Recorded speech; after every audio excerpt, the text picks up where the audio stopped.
तर इकडे मुंबई महापालिकेवरती भाजपची सत्ता येईल. राज आणि उद्धव ठाकरे एकत्र आले कारण प्रश्न त्यांच्या अस्तित्वाचा होता, अशा शब्दांत भाजपचे नेते अशोक चव्हाण यांनी ठाकरे बंधूंच्या युतीबद्दल मोठं विधान केलंय. अशोक चव्हाणांसोबत बातचीत केली आमचे प्रतिनिधी योगेश लाटकर यांनी. पाहूयात. अशोकराव चव्हाण साहेब, आपण त्यांच्याशी बोलू. सर, आपण इतकी वर्ष राजकारणात आहात, आता ज्या पद्धतीने या निवडणुकांसाठी आरोप प्रत्यारोप चालले, कोण मित्र कोणाचा आणि कोण शत्रू कोणाचा हे लोकांना कळतच नाही. काय चालू आहे? नाही, भाजपमध्ये अशी स्थिती अजिबात नाही. भाजप एक संघ आहे.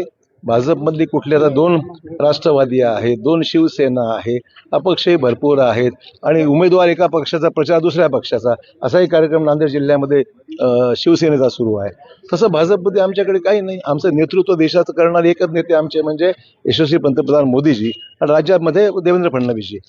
सर, आपण मुंबई महापालिका, पुणे महापालिका, नाशिक ह्याचा जर आपण विचार केला तर ठाकरे बंधू एकत्र आलेले आहेत, तर त्याचा राज्याच्या राजकारणावर मुंबई महापालिकेला बिलकुल ठाकरेंच्या एकत्रपणे येण्याचा हा त्यांचा व्यक्तिगत निर्णय. ते एकत्र येण्याबद्दल आमची काही टीका नाही किंवा त्यांच्याबद्दल काही आक्षेप नाही आहे.